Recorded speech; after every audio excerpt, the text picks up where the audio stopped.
Okay, today we will start a series on what I have considered the most important skill for people, whether you're an entrepreneur or you're investor. The subject of raising money is a very big one. So if I find myself in a room full of 1,000 people, entrepreneurs, professionals, investors. And then I ask, what is the single most important hindrance in your life? What is keeping you from moving forward, from starting your business, from growing it, from investing?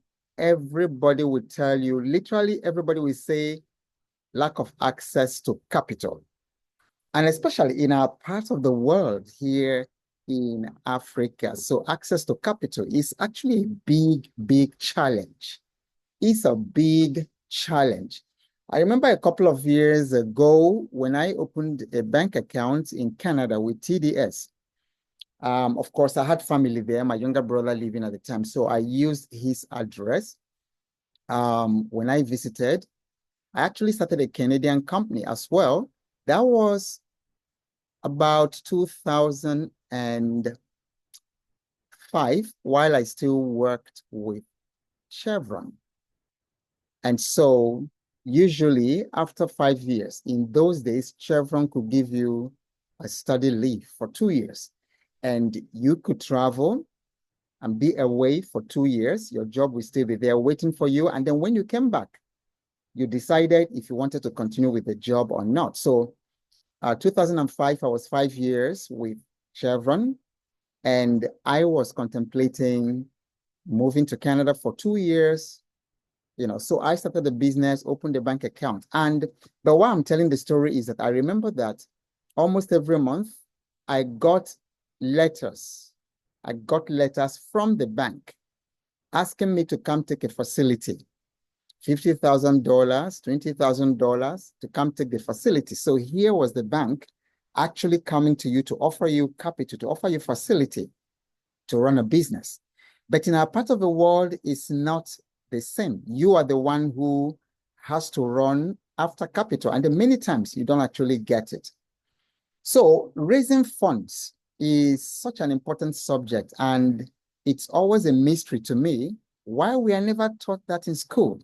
We go through the university 4 years, 5, 6, 7 years, and we come out and never know how to raise capital. And then often it's people who have finance degrees or people who had the rare privilege to work with VCs, work with financial institutions that have the competence to talk about raising funds. But raising funds is something everybody should be able to do. And I'm going to show you tonight. This is going to be a 4-part series. In other words, for the next 4 days, 4 nights of the coaching, we are going to be focusing on raising funds. And by the time we finish, you will discover that it's a very, very easy thing. It's not as difficult as it is. I've had to learn over the years. And then having worked and taught for some of the top best universities in the world, business schools, and then also having been a business plan judge for many business plans, many business plan competitions, I sat there as judge listening to so many panels. I find that raising fund is not only a very important skill, but very few people know how to raise funds. And then you're going to see in just a moment why it is a life-saving skill to be able to raise funds.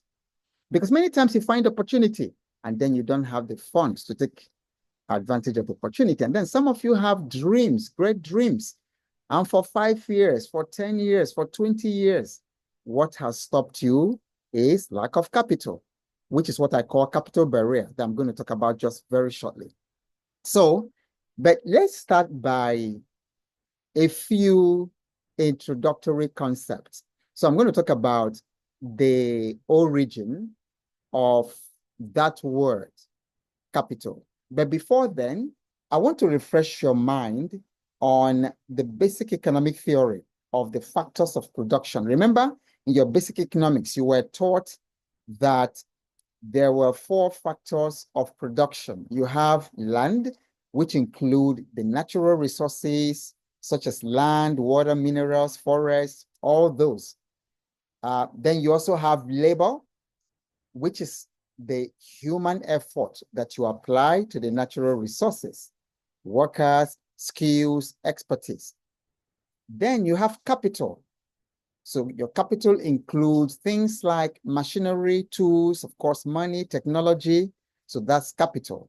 Then you have entrepreneurship, being able to organize all these factors. So you probably are a business owner or an innovator. So entrepreneurship. So these are the 4 factors of production. And it's important sometimes, to go back to the fundamentals, to the basics.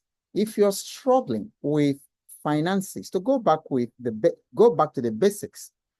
Because what you just see on the slide, for those of you on Zoom, what you see on the slides are the factors of production. So if you are struggling financially, you should take a look at what you're seeing on the screen. You should take a look at these factors of production. If you're struggling, you might have, you may not have capital, but you may have some of these other factors.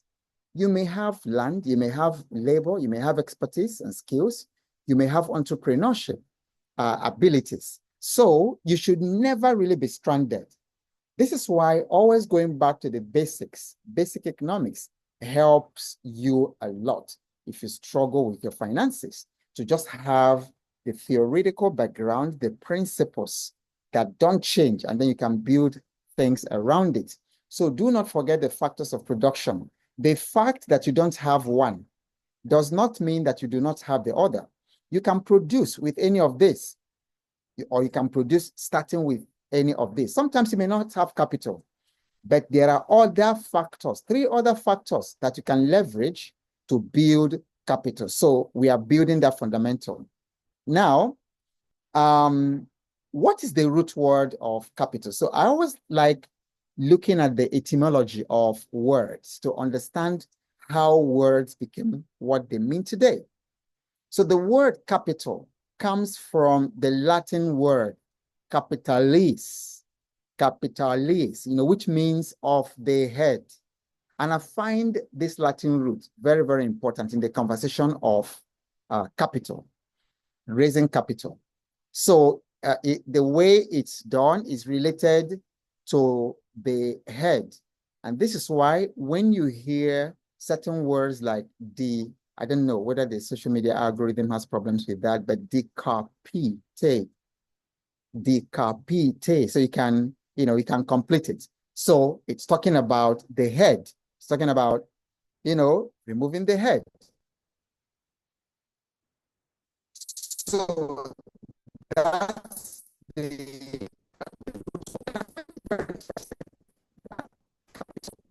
actually has from the head, something related to the head. So it was used in ancient Rome to refer literally to the head, capitalis, or figuratively to something that is of primary importance, like as the head is the most important part of the body. Well, allegedly. But of course, if you don't have a head, you don't have a body. So that is the root. Then over time, the word capital expanded metaphorically, and it began to refer to wealth and property that could generate income. So it just has seen, as you see the head, as the primary source of economic power. And then you started having capital evolve as financial capital by the 16th century to refer to money or assets used to start or to grow a business. So you see how it has come to evolve. Therefore, when I coined this term, capital barrier. If anybody else had used it, it would be pure coincidence. But I coined this term, capital barrier, to describe that situation where you want to move forward in your business, in your investment, in your life, and then money says no. That's called capital barrier. So type in the comment section, how many of us are encountering some kind of capital barrier right now? Say I, say me, Capital barrier is you have a dream, you have a vision, you want to go study abroad to do your postgraduate program in nuclear physics somewhere in Russia or somewhere in America or China, but money says no. You have been wanting to start a particular business for 10 years right now, but each time you make a move, money says no. I even have cases where people say that they want to get married and money said no. Some other times you feel, oh, if only I could buy a truck, buy a pickup truck, life will be easier for the kind of work I do. Then you go out there to ask how much is a truck, and they tell you $40,000 for a used truck, and then money says no. So imagine the number of days, the number of times in one day that money says no to you. I just want you to feel that pause of just what I said, what I just said now. Imagine the number of times that you want to make a move and money says no. And I would like you to give me some examples. Give me some examples in the comment section, in the chat, on Zoom, in the comment section, on Facebook. Give me examples of things you want to do and money says no. I want to see some examples. That's what's called capital barrier. And the reason I need to see your example is that the moment you start identifying a problem for what it is, you have started to solve it. You've solved half of the problem. So many of you may not have encapsulated your challenge as a money barrier. But the moment you understand that you want to move forward, and then the only thing saying no to you is money, then you have identified that barrier. Now, if you don't identify the barrier, you can't cross it because you can't identify a barrier that you have not pinpointed. So give me examples in the chat, in the comment section. Give me examples of things you want to do right now, and money says no. Maybe you want to start a business. Maybe you want to travel. Maybe you want to send your child to a very good private school, whatever. Give me some examples in the comment section of your capital barrier. And now, over the next 4 sessions, I'm going to focus on how you break your capital barrier. Type in the comment section, I will break my capital barrier. So say it very resolutely. Say it with resolve. I will break my capital barrier. I had to identify mine on time and then start dealing with it, because I found that until you break your capital barrier, you are going nowhere. You are going nowhere. See, you might be a good person. You might be very highly qualified as a doctor, as a lawyer, as an accountant, as a teacher, as a physicist, as an engineer, as whatever. You might be very, very well qualified, but if you don't break your capital barrier, you are going nowhere. That's why you look around you, you see broke professionals. You see some of you join from LinkedIn. So you are top level professionals. You are even a CEO. You're a manager, you're a director, you're a superintendent, somewhere. But you see, you are still not able to break your capital barrier. So it's keeping you from where, you may even be a lecturer in the university. And did you know that attending certain conferences in different parts of the world could actually, raise your portfolio, your status in the academia? But each time you want to do that, capital says no. And of course, the university where you work doesn't have all that money to be able to do that. Okay, so I can see some examples of capital barriers. So I'll read a few on Zoom and a few on Facebook. And then those of you watching on YouTube, after now, let me know what capital barrier is. Okay, So yeah, I can see I want to break my capital barrier. So Gideon says, I want to buy a minibus for transportation, right? So that's a capital barrier that's not been broken. All right. And I can see quite a number of people here saying they do have capital barriers. They have dreams, they have things that they want to do, but they haven't broken through their capital barrier. Now, so someone says, Michael says, I want to start a bakery or water production factory. And then, of course, capital barrier. Okay, Innocent says, I have an incorporation which I need some foreign partnership to start some business, which capital involvement hasn't allowed me to start. So there's a capital barrier. Onakorame says, a business in the food industry. She says, I want to start up a poultry farm, but money said no. So you see, capital can be stubborn sometimes, you know, not that it is not that it's actually stubborn, but you see, capital is stubborn to ignorance. I mean, that's a very powerful quote there. Capital is stubborn to ignorance. Capital wants to be valued. Capital wants to be understood. Capital wants to be understood. Capital does not want to be abused. Capital does not want to go into the hands of someone that it is not sure can multiply and manage it. Because a lot of people are abusing capital every single day. And then in the future, because you haven't used capital very well, in the future, you struggle. So for some of us, we are struggling not because there's no capital.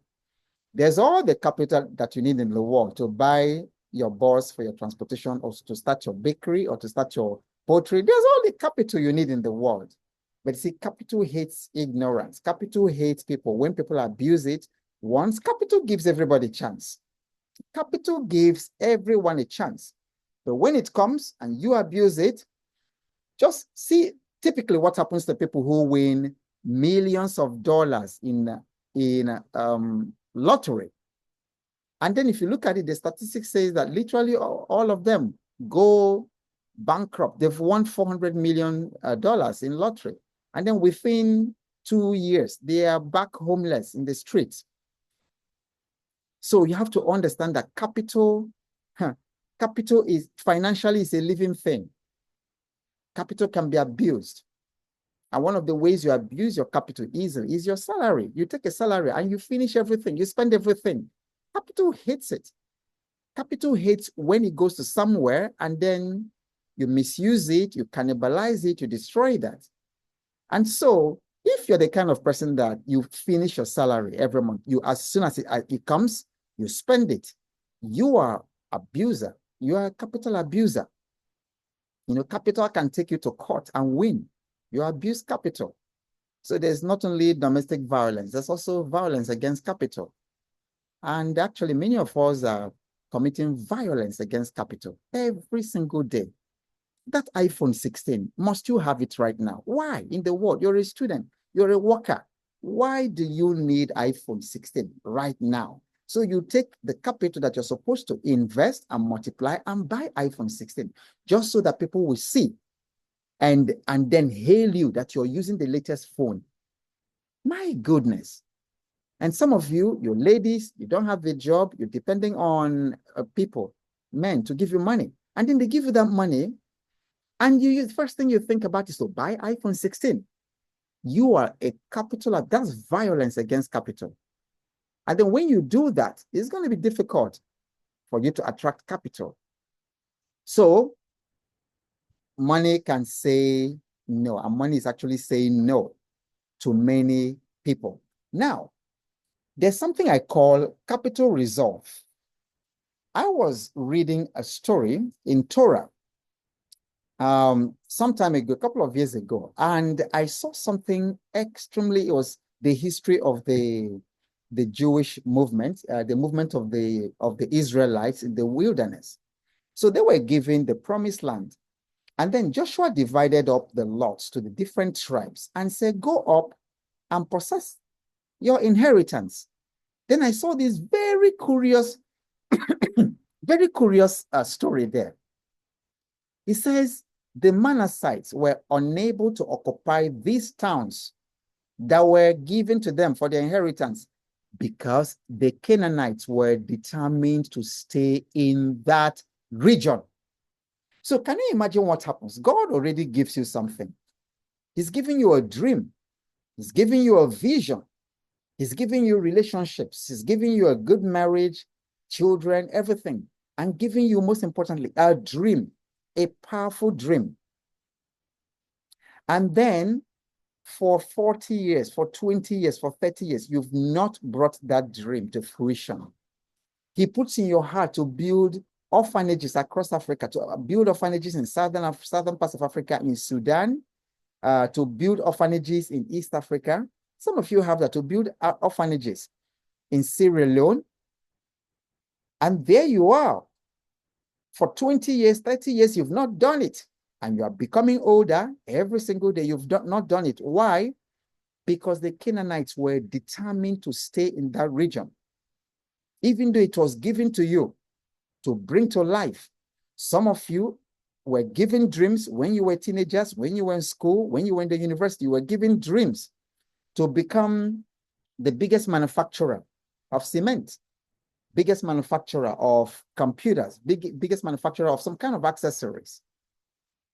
Here you are, 40-something years old, and you can't even pay your bill. Why? Because the Canaanites are determined to stay in that region, even though it was given to you to build the largest battery-making factory in West Africa. You have not done it. Why?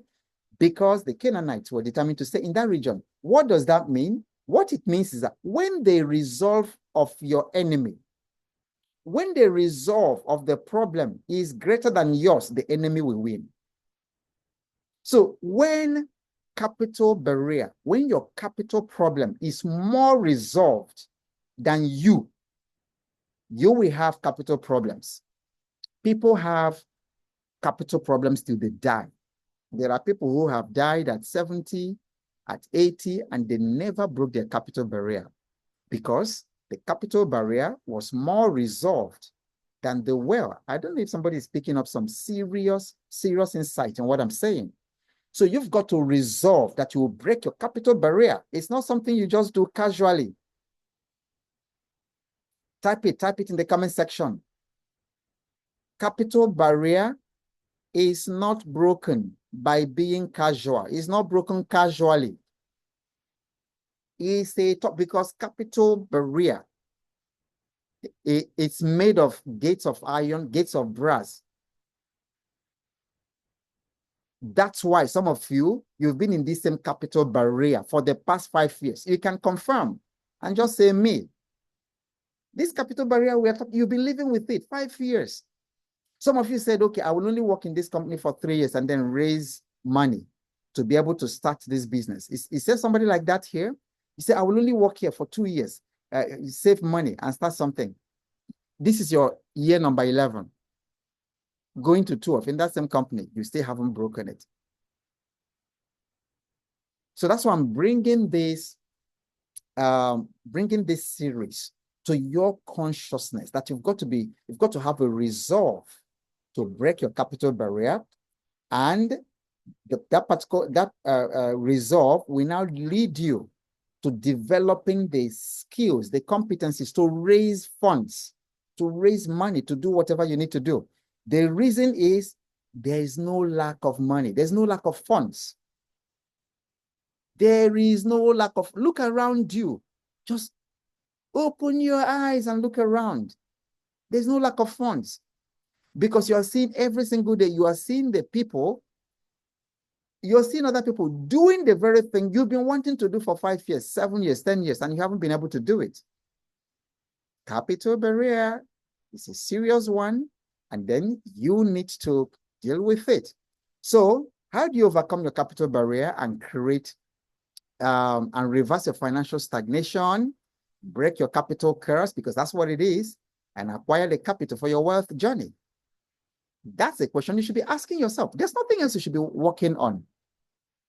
I think you should stop scrolling for all those comedies and all those comedy skits and all those funny things. You spend 3-4 hours every day scrolling, looking for celebrity gist, looking for whatever. That you need to work on the most important questions in your life. And the most important question is, how do you reverse your financial stagnation? How do you break your capital curse? In something that says no to you. Every single day you wake up, money says no to you. So it means that the most important thing for you to work on is to force that thing to say yes to you. And there are skills to do it. And this is part of why I've devoted this 1,000 days to do this for free. I'm not charging you for this, but you need to pick up these ideas and actually implement it. Say no to what is saying no to you. And you can't do it casually. And you can't do it, business as usual fashion. You wake up every day, the same thing, you go through the motions, no intentionality in your activities, no intentionality in the way you carry yourself, in the way you use your time, no intentionality in the kind of people you associate with. So you've got to reverse that. So capital is a showstopper for most individuals and businesses, because it's the same thing for businesses. Businesses also have capital barrier because when your business runs out of cash, it automatically dies. All right. Then I've already stressed that individuals cannot function beyond their capital barrier. Okay. And then something I want you to avoid and to be very careful about is that usually when people realize that they have capital barrier, there's the tendency to resort to get rich quick things or to get into unethical activities to break their capital barrier. Don't do it. If you follow me, you know that I will never encourage you to do something unethical or to get rich quick. You don't want to do it. You don't want to do it because it doesn't last. It actually digs your grave deeper. My farm supervisor was just telling me a story yesterday, this afternoon, about a young man in his village. The guy is probably in his mid-20s. All of a sudden, he became very, very wealthy. He's building houses. The same day, he bought a brand new tipper, bought, I don't know what they want, there's a car they call Spider. Same day, bought different things. He's building a massive mansion in the village. What was the source of wealth? It says Yahoo and money ritual.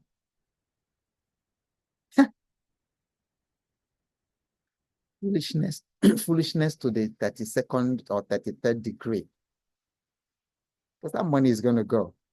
And it's going to get you. It's going to get you. You're going to get more into deeper soup. People are playing with the dark powers. You go to all these dark things, they do ritual for you, and then all of a sudden you have money. Money that did not come because you provided value for people, but money that came because you defrauded, according to them, some Oyibo woman who paid him hundreds of thousands of pounds or so, whatever, how they do it. So people think that they can break their capital barrier by doing such things. You've not broken any barrier. You just have the illusion that you have broken the barrier. The thing will catch up with you.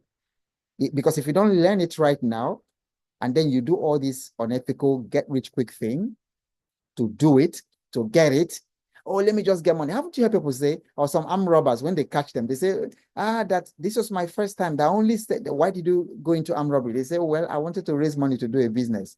How stupid. How stupid. So you want to go do armed robbery to raise money, or you want to go kidnap people, and then from ransom, blood, some human being, something paid you, the head of a human being. You use that to start to build a house on blood? Are you kidding me? People don't realize how spiritual money is. So You don't break your capital barrier by going into spiritism and going into all this get rich quick thing. You dig yourself more into worse problems. Okay, so it turns out that raising capital and generating cash are the two most important financial skills. And this is where I'm going to pause this introduction because I don't want your head to carry so much tonight. I think I have established for you that capital barrier is real. Number two, capital barrier is not something you break by being casual. It's something you've got to be very, very intentional about. Number three, you don't break your capital barrier by going into unethical ways or desperate means to make money because you only worsen it. It doesn't get better. You only worsen it. So never do it. And I want to round off with this summary thought that raising capital and generating cash are the two most important financial skills. And then you're never taught this in school. You know, so we all came out of school and we don't know how to raise capital. We don't know how to raise money.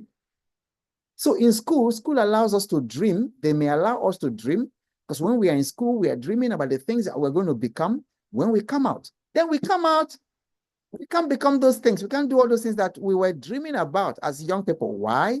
Because we can't generate cash. We can't raise capital. So over the next 3 sessions, we are going to go very, very specifically and deep into how do you raise capital without going to the bank. And it is not as difficult as it sounds.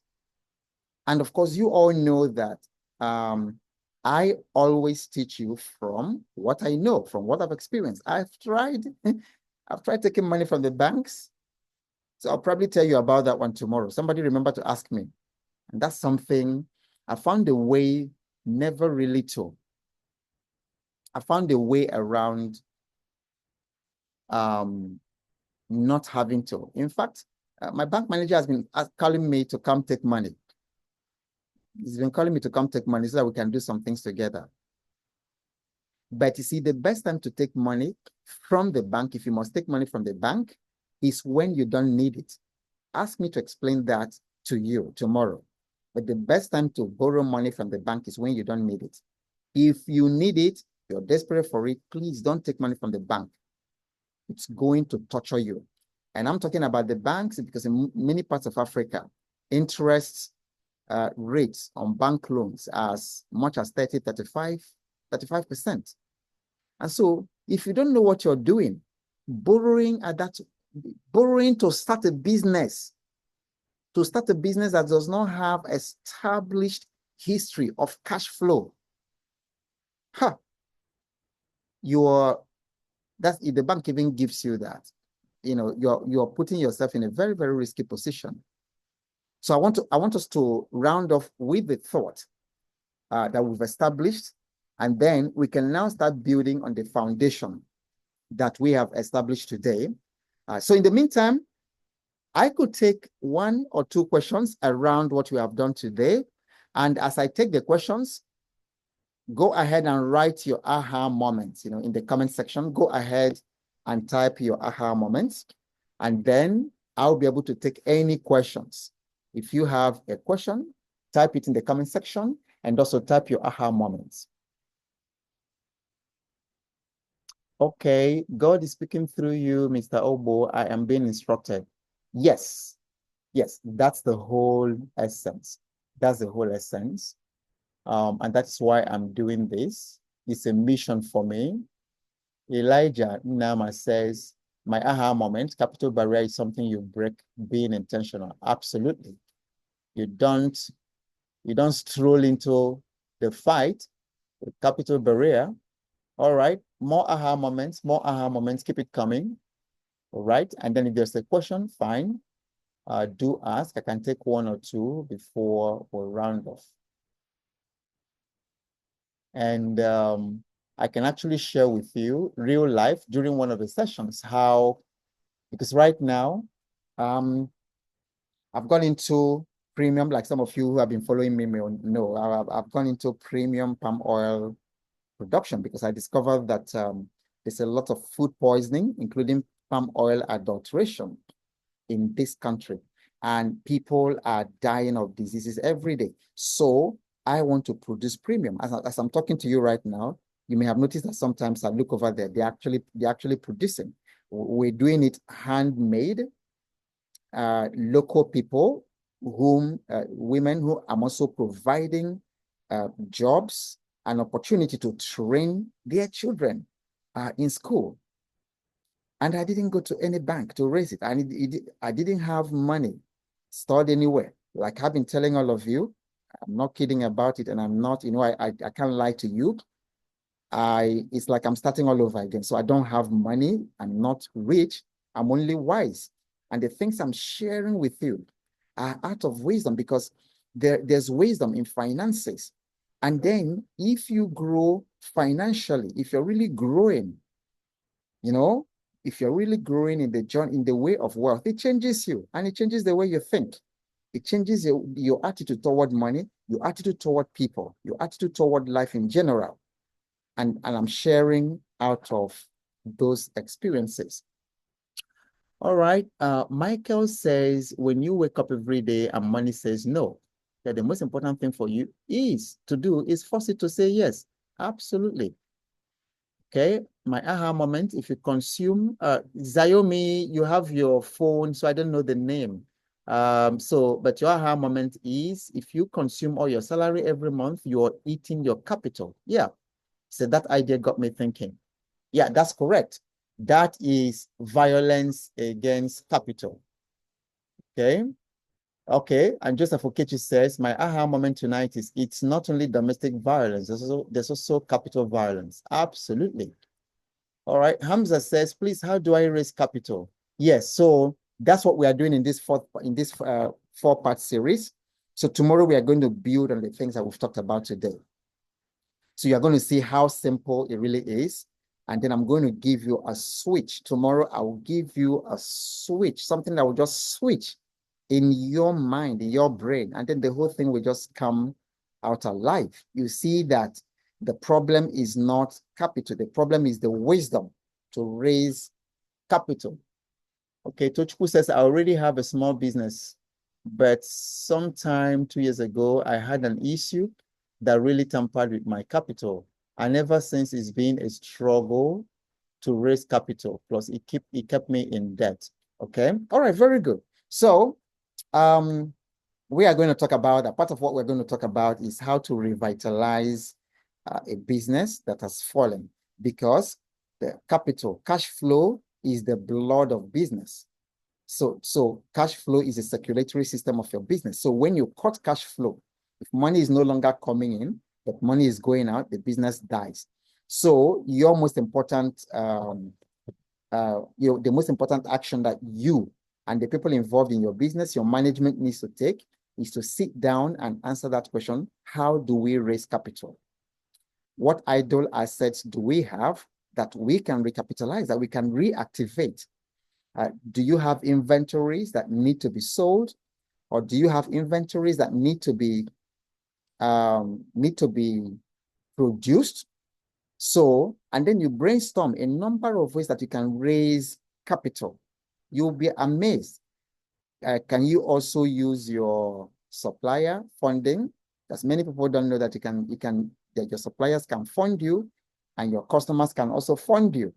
So your business can approach some customers that, if you are able to have a deal with them to produce for them, and they pay you some deposits to allow you to, so you can have some cash flow to produce it, then you collect your money later. So there are many ways.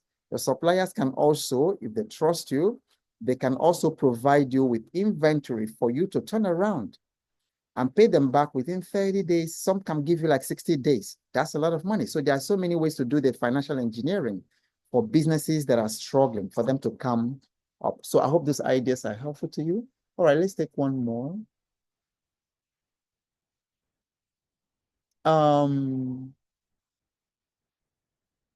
Prince says, are you not shifting from your mentor, Kiyosaki, who believes in generational wealth? through debt.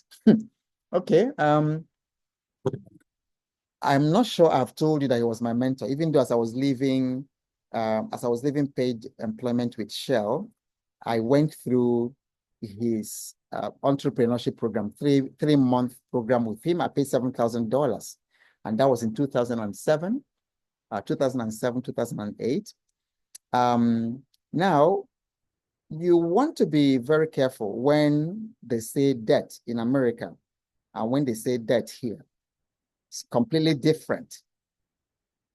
When you're talking about debt in America, and then you have you have a very, very advanced and mature credit system. And where you can get facilities for single digits that you can turn around, where the economic system actually acknowledges debt. Okay, so for you now, if you are in the States and then you do have a very, very good opportunity, okay, a great business idea, and then you need $500,000 or $1 million to get that started. You might not find it very difficult to get that. But here, I was reading the other day from a minister or a government official in Uganda who says that people in Uganda, that they do not borrow money, that they have a very interesting habit, that when they borrow money, they do not intend to pay. And then there's the same thing happening here. You find top people, big politicians in Nigeria, they borrow big money. They're the ones who can actually borrow such money. And then they do not intend to pay back. So you've got to be very careful in working with debt in this economic setup. Because the way their system, they run a credit system, we don't run a credit system here. Everything is cash, more or less like it is. So if you must use debt, be sure that you know exactly what you're doing. So nobody's saying you should not use debt. I'm just saying, I didn't tell you not to use debt. If you want to borrow from the bank, by all means, please go borrow from the bank if they will give you. But then you're borrowing at 35% interest, and then you're borrowing at the same time that your currency is being devalued, and you're borrowing at the same time that your inflation is also going up.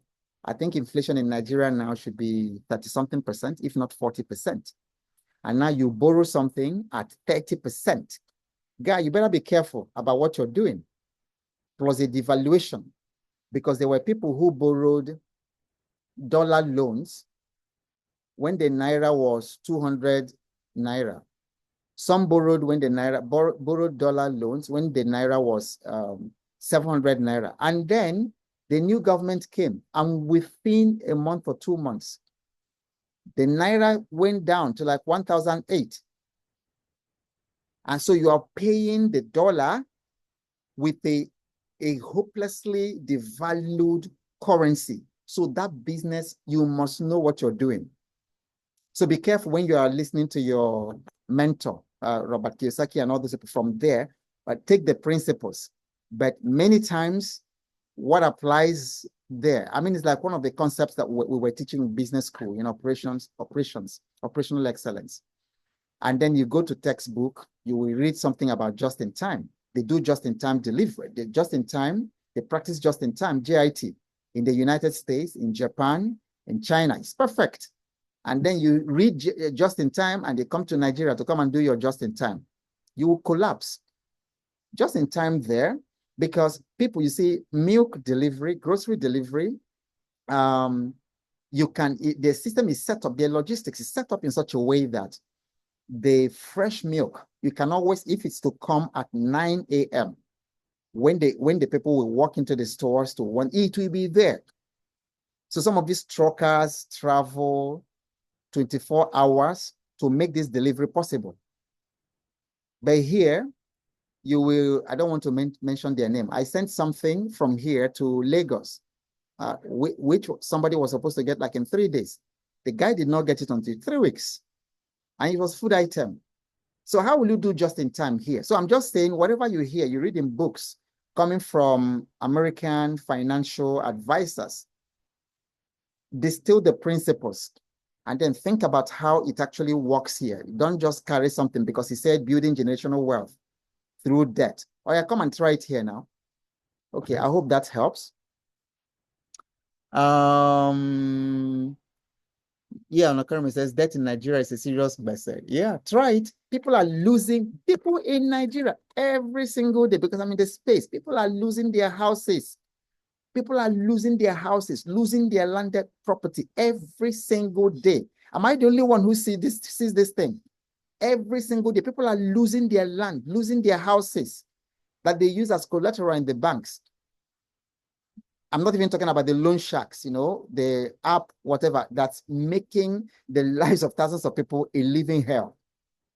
Then you want to take what Robert Kiyosaki told you about building generational wealth through debt and come and practice that here. Good luck to you. So I'm going to tell you about how you can actually do that. Okay. I think that's about all we can take. Gideon says, God bless you for your advice.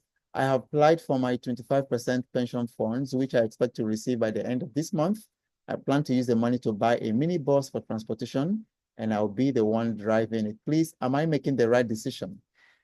It's not a right or wrong decision, but you really need to weigh all your factors.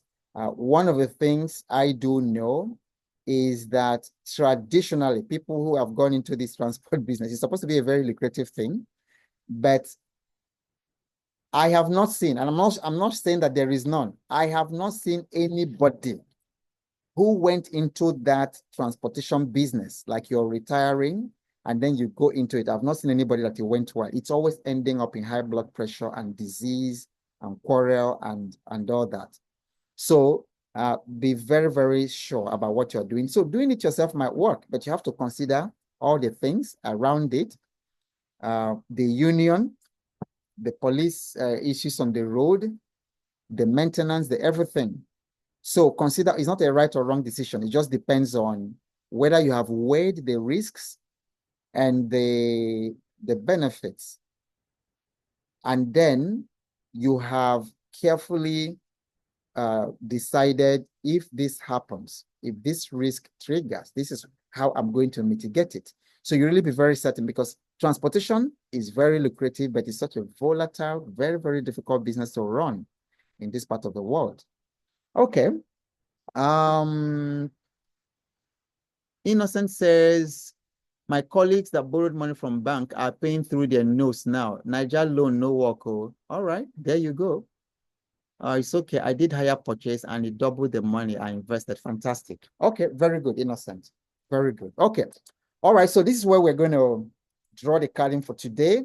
Same time, same Zoom link tomorrow. We will be continuing with the theme, how to raise money for your business and also for investing.